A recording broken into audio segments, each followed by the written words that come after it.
নতুন যে প্রতীকগুলোর ভিতরে আসছে তো সেখানে শাপলা কলি রাখা হয়েছে। এটা ইলেকশন কমিশন মনে করেছে যে শাপলা কলিটা রাখা যেতে পারে। এটা কোনো এটা এটা কারোর কোনো দাবির বিষয় তো প্রাসঙ্গিক না। আচ্ছা, নতুন প্রতীক এভাবে দেওয়া যেতে পারে, সেটা দেওয়া হয়েছে।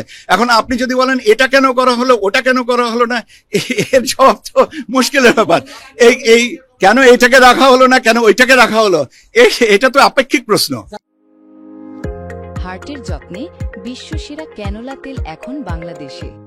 নির্বাচন পরিচালনা বিধিমালার এই তফসিলটা সংশোধন করা হয়েছে। কিছু কিছু প্রতীক নিয়ে কিছু কিছু আমাদের বিরূপ মন্তব্য আমরা শুনেছি যে এটা রাখলে কেন, এটা না রাখলে ভালো হতো, এটা রাখা কি যৌক্তিক হয়েছে কিনা, এরকম এই বিবেচনায় আগে যে 115টা প্রতীক ছিল তার থেকে আমার যতদূর মনে পড়ে আমরা 16টা প্রতীককে বাদ দিয়ে নতুন করে প্রতীক নিয়ে আমরা 119টা প্রতীক এবার শিডিউলভুক্ত করা হয়েছে। এখন আপনি যেটা বলছেন যে শাপলা কলি রাখা হয়েছে কেন, তো নতুন যে প্রতীকগুলোর ভিতরে আসছে তো সেখানে শাপলা কলি রাখা হয়েছে। এটা ইলেকশন কমিশন মনে করেছে যে শাপলা কলিটা রাখা যেতে পারে। এটা কোনো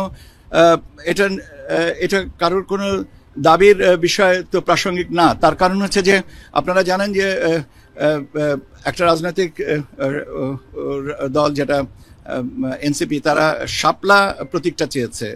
শাপলা কলির ভিতরে পার্থক্য আছে, এটা আমার মনে হয় ব্যাখ্যার অবকাশ রাখে না। আর দ্বিতীয় জিনিসটা হচ্ছে যে অন্যান্য রাজনৈতিক দল যদি এভাবে দাবি করতে থাকেন তো সেটা বলতে তো পারেন সবাই অনেক কিছু, সেটা যদি কমিশনের বিবেচনায় মনে হয় যে তারা চিন্তা করবেন তাহলে সেটা সময়ের ব্যাপার। এটা তো অগ্রিম কোনো কিছু বলার সুযোগ আমার মনে হয় না যে আছে।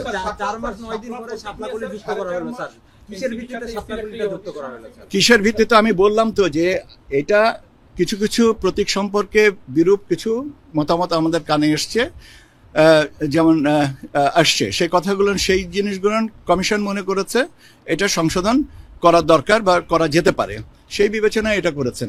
এখন আপনি যদি বিবেচনার প্রেক্ষাপটটা জানতে চান যে বিবেচনাটা কেন করা হয়েছে, এটা বললাম। এখন যেহেতু বিরূপ কিছু সমালোচনা আসছে সেই জন্য এটা বাদ দিয়ে কিছু নতুন কথাও আসছে, সেটা কিছু বিয়োজন কিছু সংযোজন এই করে 119টাতে এসছে।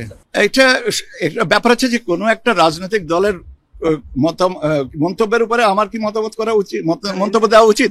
কেন এটা তো আমার মনে হয় যে আমার এখতিয়ারাধীন নয় এবং আমার মতামত দেওয়াটাও উচিত না। এখন আমাকে কে ভালো বললো বা খারাপ বললো, আমরা আমাদের নৈতিক দায়িত্বটা পালন করতে থাকি, সেটাই হচ্ছে আমাদের দরকার।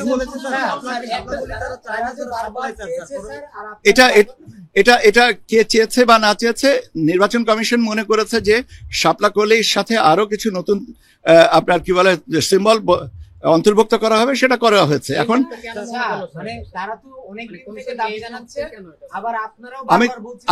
আমি বারবার করে বলছি যে বারবার করে একটা জিনিস বলছি যে কিছু প্রতীক সম্পর্কে কিছু বিরূপ মন্তব্য আসছে over the period of time.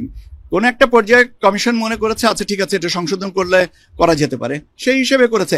এখন আর তখনের ব্যাপারটা তো না, ব্যাপারটা হচ্ছে যে করাটা দরকার মনে করেছে।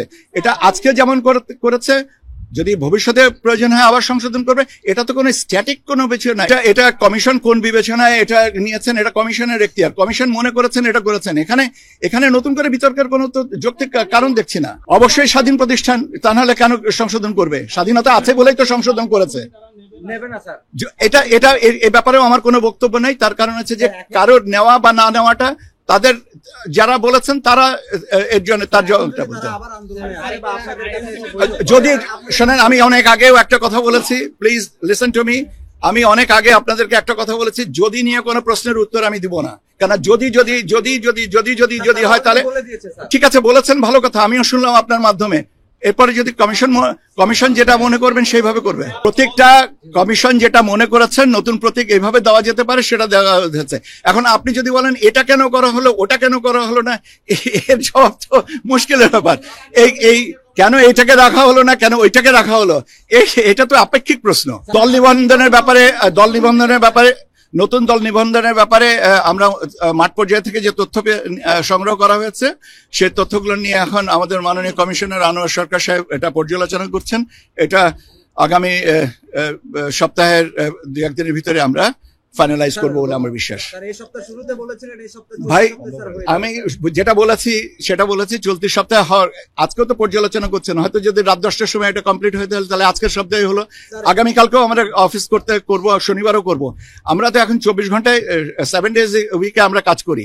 কাজে এটা আমি আপনাদের যেহেতু সাপ্তাহিক ছুটির বিষয়টা বিবেচনায় রেখে আমি আগে বুঝতে, আর একটা জিনিস বুঝতে হবে যে কখনো কখনো এই যে এটা তো একদম সরলীকরণ না যে এই লাইনের বাইরে যাওয়া যাবে না। আমাদের একটা সুষ্ঠু জিনিসকে আনার জন্য যে প্রয়োজন, যতটুকু পর্যালোচনা করার দরকার আপনাদেরই তো উচিত, যে আপনাদের বলা উচিত যে ভালোভাবে পর্যালোচনা করে দেন যেন ত্রুটি মুক্ত থাকে। এখন গতকালকে এটা দিতে চেয়েছি বলে আজকে এটা দিলে কি অশুদ্ধ হবে? আমার মনে হয় যে না। আমরা শুনেছি গণভোটের সিদ্ধান্ত, আমরা শুনেছি ওনারা বলেছেন নভেম্বরে, আজকে যেটা আসছিলেন একটা দল এসে বলেছেন যে তারা নভেম্বরে গণভোট চান।